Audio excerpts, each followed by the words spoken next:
Hello and welcome to another Drive-In Double Feature. I'm Ryan, I'm Nathan. and this is the podcast where we talk about two movies every week, every Tuesday and Thursday. But today we are continuing our Chuck Norris week with 1985's Invasion USA, directed by Joseph Zito.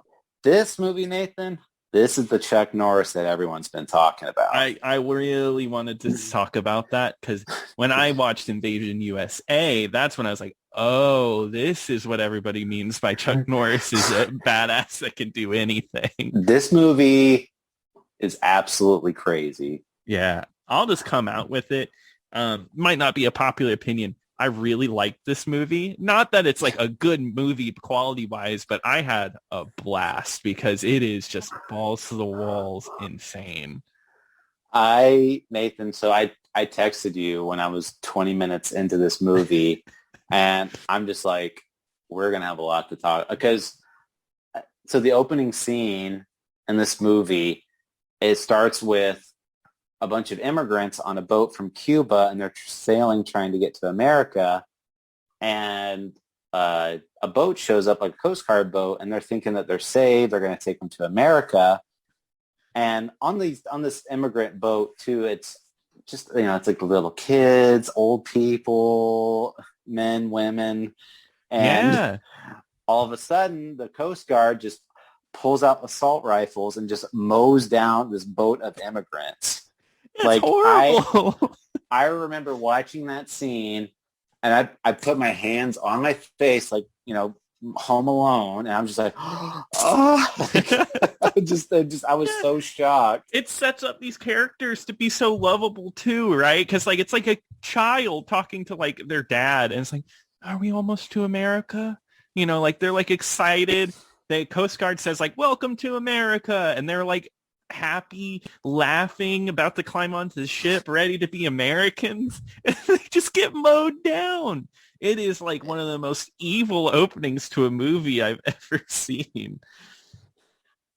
It's so crazy. I didn't expect that.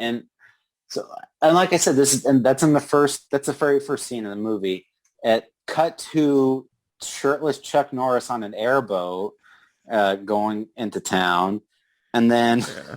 and then he starts doing like gator wrestling because this whole movie takes place in Florida, supposedly, like Miami. Oh It yeah, does, you're yeah. right. Yeah, because that's how they get in. And then there's a reporter character in there that's they like so another crazy thing too, there's an active murder scene. The boat carrying all the Coast Guard that these terrorists had, that's what happened. Like the terrorists had impersonated the Coast Guard to kill all these immigrants to steal drugs that was on the immigrant boat.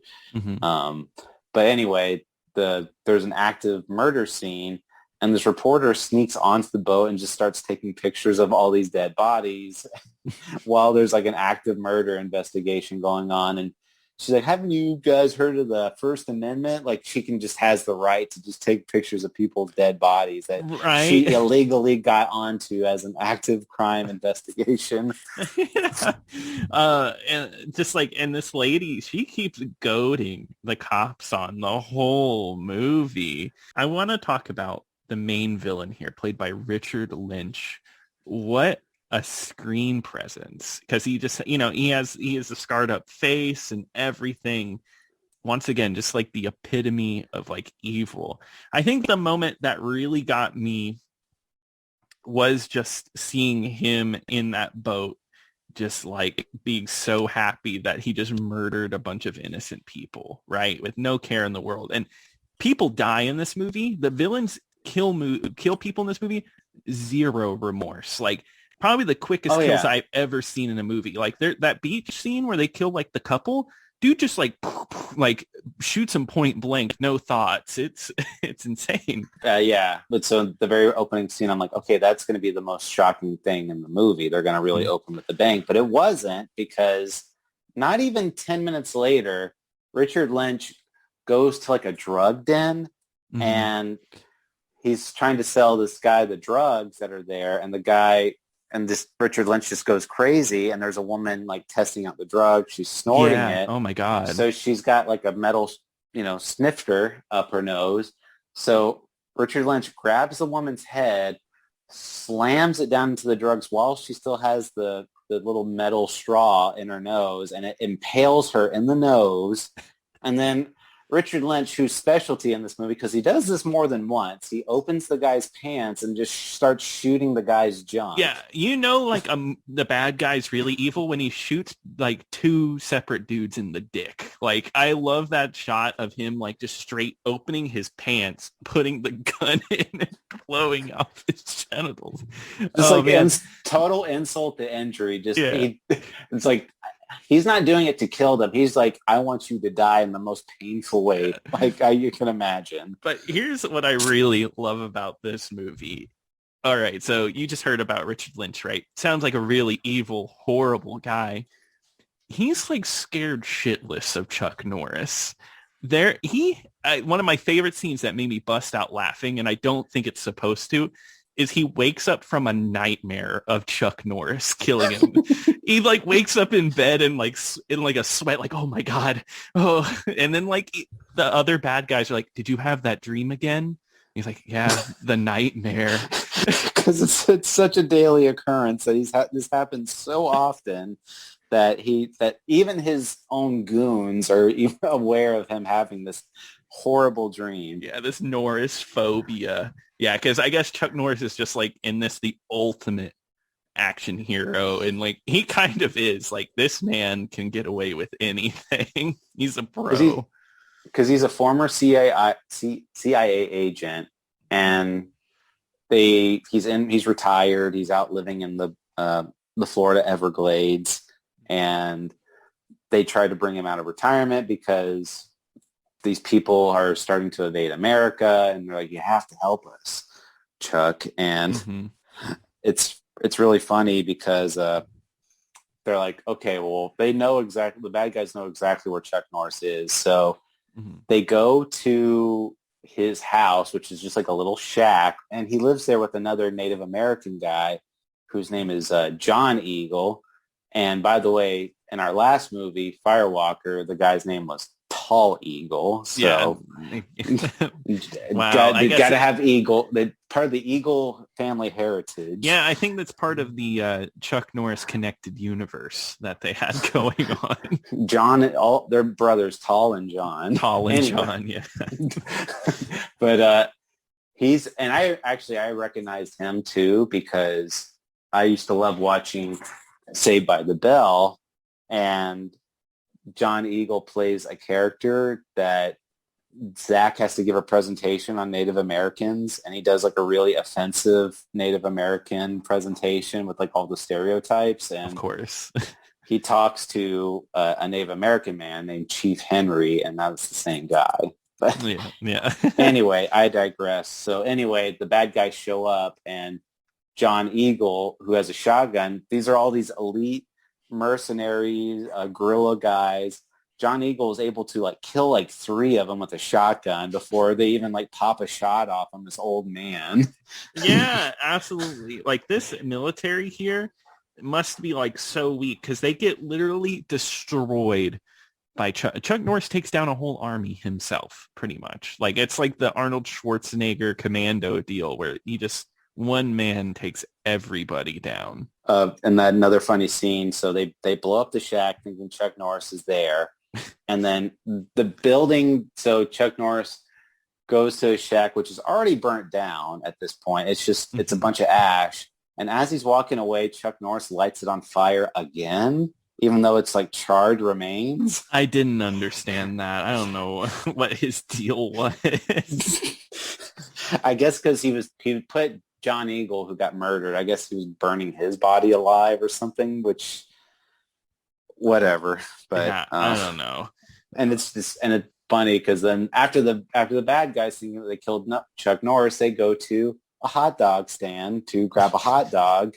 And just the one like comical scene in this movie. Well, there's funny bits, but like where he's like, he forces the FBI agent to pay for his hot dog. Like Oh yeah. yeah, for whatever reason that's in the movie. He's just like, yeah, you got to pay for it. And the guy's like, because Chuck Norris walks away and then the guy's like, hey, you got to pay for that, man. So the guy ends up having to pay for it. hmm that's how cool he is. Like I was going back to that scene where they murder like a young couple who just happens to be making out on the beach. Yeah. And all these guerrilla guys just storm the beach like it's Normandy. And Yeah. I was going to ask, do you think Steven Spielberg took that scene when he did Saving Private Ryan? Yeah, I heard before he did every day of filming, he watched Invasion USA before Saving Private Ryan. What I find funny is they have all these vehicles rented out and they can't find them. They can't find this army. What is this? That was my biggest question throughout this whole movie. I was like, how can they not find a literal army of people? Yeah, and like obviously they're like creating like distress. They're like they show clips on the news of like cities being burned down, sides of streets on fire, and they're like, we can't find these people. What are they doing? I don't understand. Probably the most shocking thing in the whole movie for me throughout this entire movie, the guerrilla guys show up in a truck with a bazooka, and so the scene opens with this little family. They're decorating a Christmas tree outside, and they're like, and then the mother's like, come on, kids, time for dinner. And they all run inside. And then in the very next shot, they're loading up a bazooka and they blow up that house that the entire family get into. It's like, it's really pulling on like the anti, like, wow, every other country but America is evil, right? Like, oh, they would murder our women and children if they ever invaded here. Because this movie's playing on that fear, right? Of like, oh, what if the U.S. did get invaded? Because that's what they talk about. The U.S. hasn't been invaded by another country in 200 years. And they like make it so like this invading force is like the most evil force. They put a bomb on a school bus, man, for whatever reason. It's like just like an evil act. They're like, oh, time to put the C4 right here on this moving school bus. It's and Chuck Norris somehow has all advanced knowledge of all these things going on. So this movie, it kind of just, there's really not much story after that happens, because once the guys start invading, it's just all these random acts of violence that Chuck Norris is able to prevent. And he's somehow like this omnipresence that knows exactly what's going on, when it's happening, where the thing is. Even though he wasn't present when that bomb got put onto the school bus, he knew exactly where the bomb was. Yeah, dude was in a traffic jam. If you remember right, like the road was being blocked by cops and he was in a traffic jam away from the school bus, but he still was able to get that bomb off of there. That's what was so funny about his character. His character just knew everything. Wasn't there? Yeah, there's a scene where they set up a bomb and he ends up like knowing how to defuse the bomb. He's like, oh, were you looking to blow this up, boys?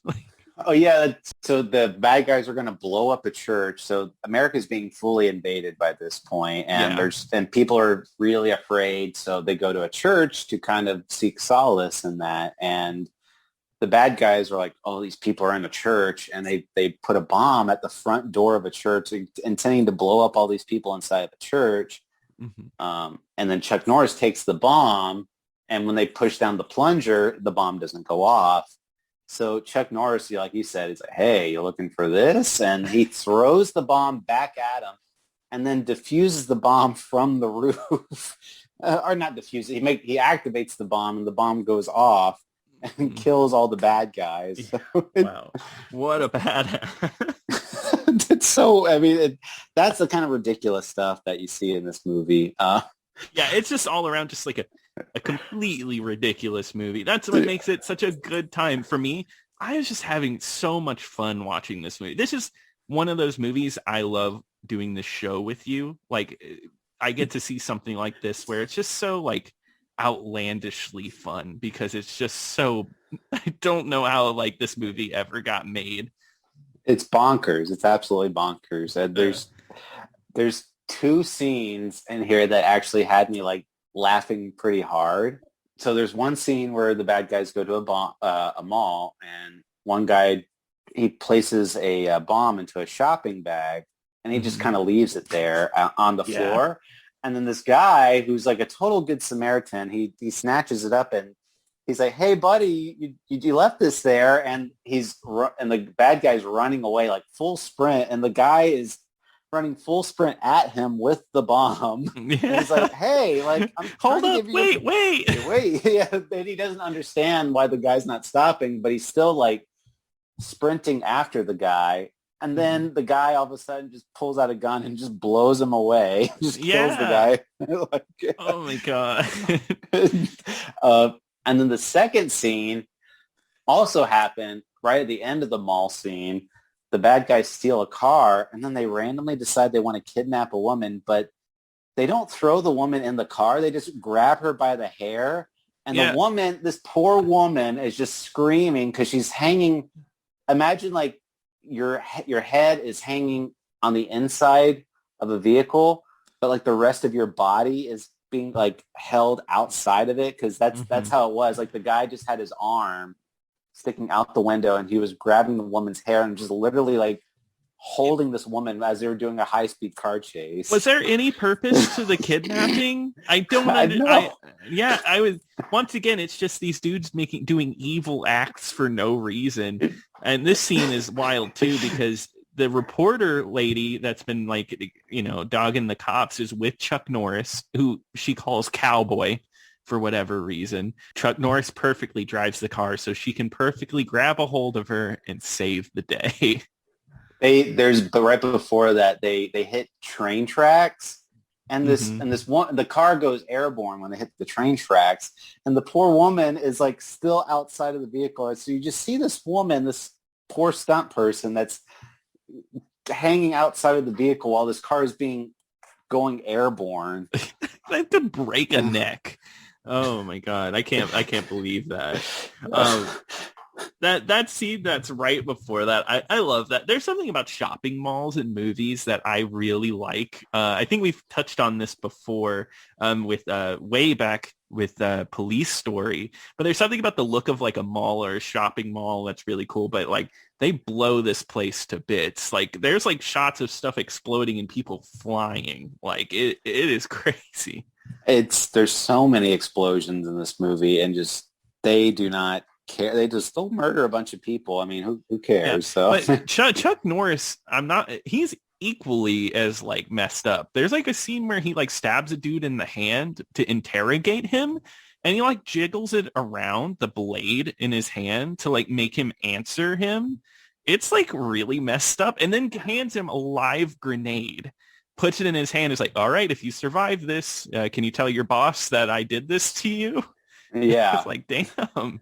Chuck is crazy in this movie. There's a scene too where there's a guy intimidating him at a bar Hmm. and the guy's like, "Hey, you don't belong in this bar." And the guy is holding a beer bottle like he's drinking a beer and then Chuck grabs the guy's hand that's holding a beer and he squeezes the guy's hand until the beer bottle breaks open and the guy's hand gets like impaled by glass.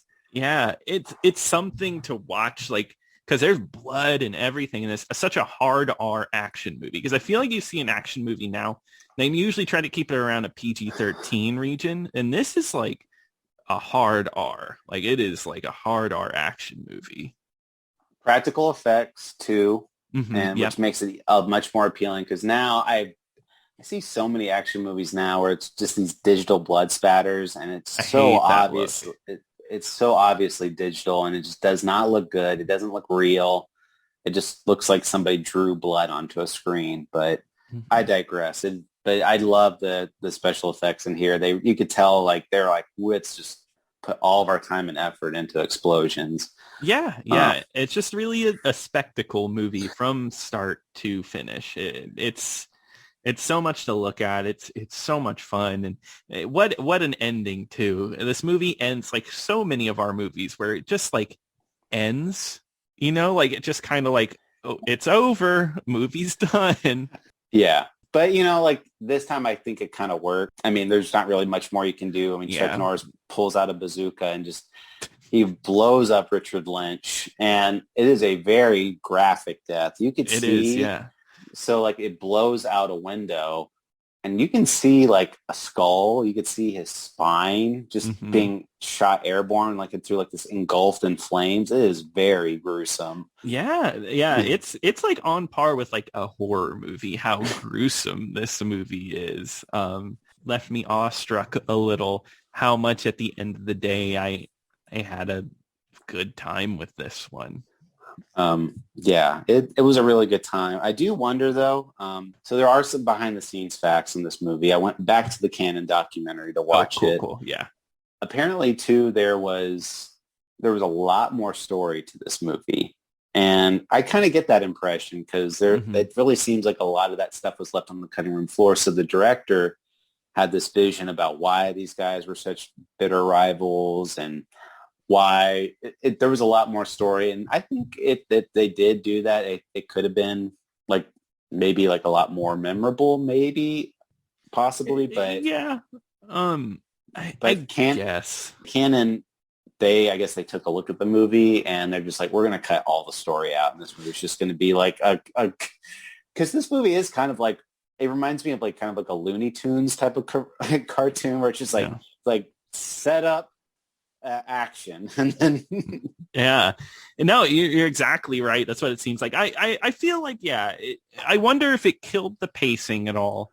Or maybe if the acting wasn't great, but it would have definitely changed things a little bit if we knew their why they were doing this. Because I mean, the whole time we're talking about this, we're like, these are just evil people. They're just doing evil things just because they're evil. We might have actually gotten, what are their intentions? Why do they hate America so much? Because yeah, they're not from a specific nationality, right? They never get a specific nationality or anything put on them. Am I right? well, he's Russian, the Well, main yeah, bad guy. yeah. I think it's pretty much all the gorilla guys are from Cuba or like some type of Hispanic country because they do speak Spanish a lot. So, Yeah, it it's interesting. I'll say that. And I would like to see maybe a little bit more on that front. I mean, I don't get me wrong. It was a really fun watch. I'm just Hmm. saying if there was a lot more story element to it or maybe something that maybe made me care or like what the more the personality of the characters, maybe it can kind of get to that point where it becomes like a great movie, not just a great action movie. Yeah, yeah. I was gonna ask you, what do you think with that? Would it elevate it to like the top tier of like, maybe like Die Hard, Commando, movies like that are well remembered in the genre? I'm going to say if it was, I mean, I would like to have seen the cut where they do that, but I can't imagine it would be amazing just because Chuck Norris, like we've said in the other one, he's not the guy you go to. I think he's perfectly cast in this movie. He just plays Yeah, like a silent badass in this one. yeah. He is meant for this role.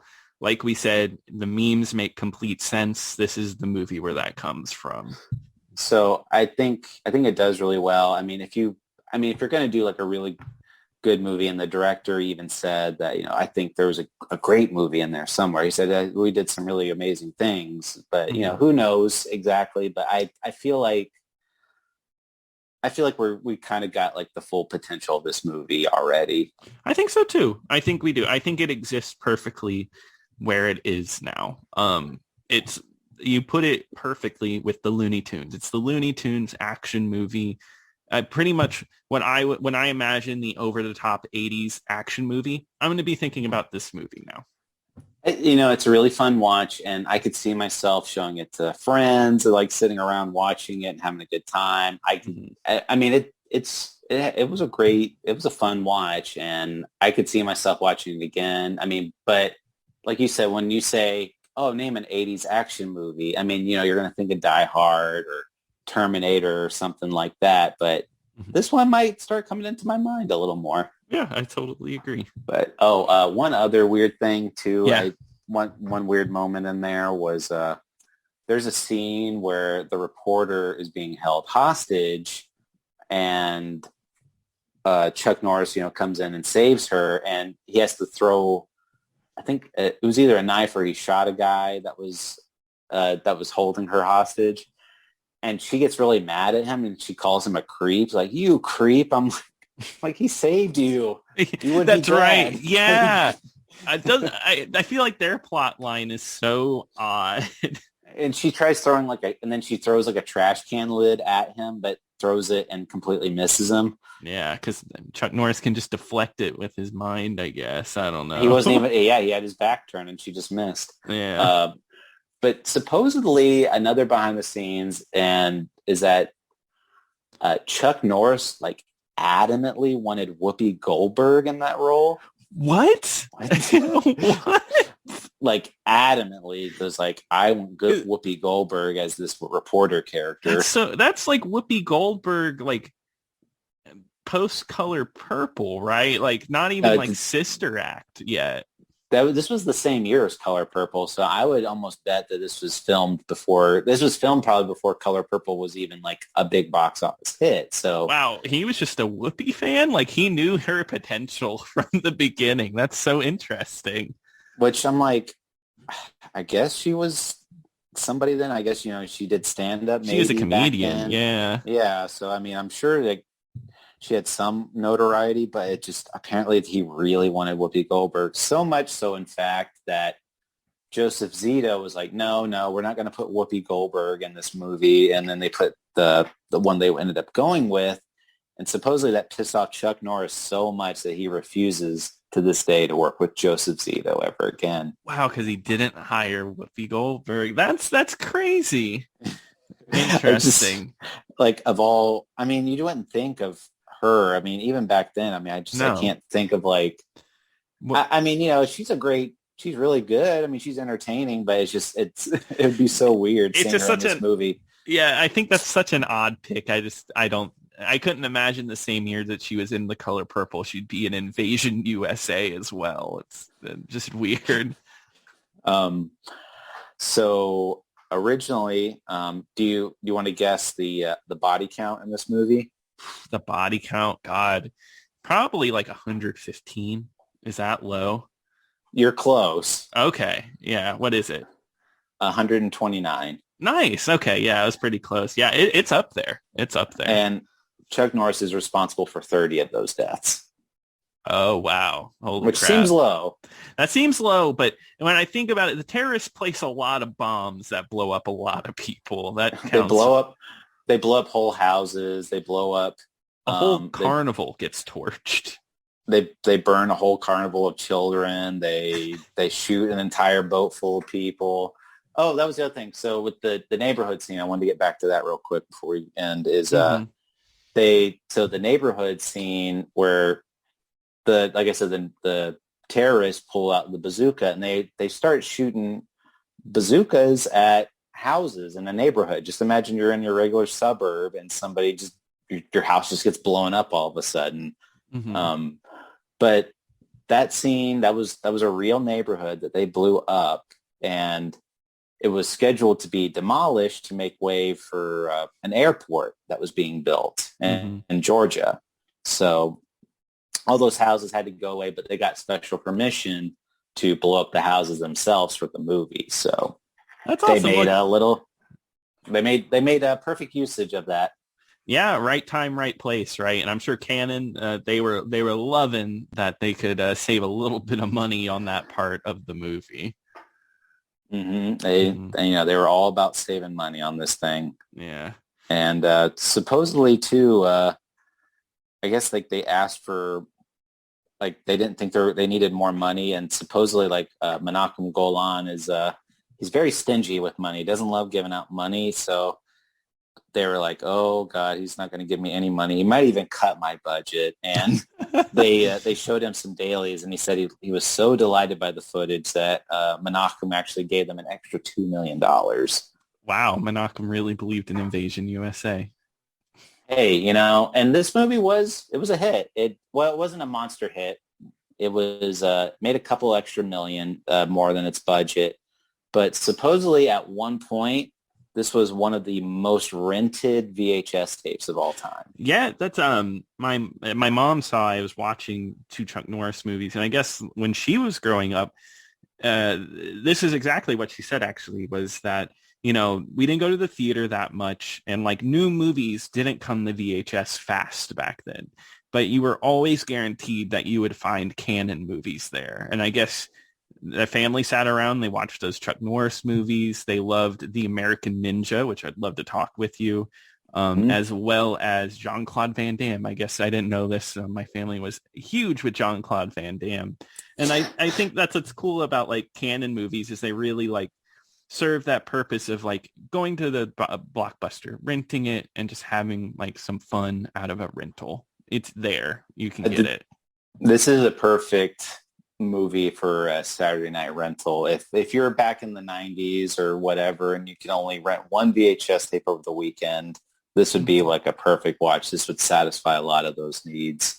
And just to add to that fact, like I said, until 2007, this was MGM's second highest selling home video because MGM bought out Canon. Yeah. This was their second highest selling home video behind Gone with the Wind. That is absolutely insane. Invasion U.S.A. gets talked about in the same sentence as Gone with the Wind. I love it.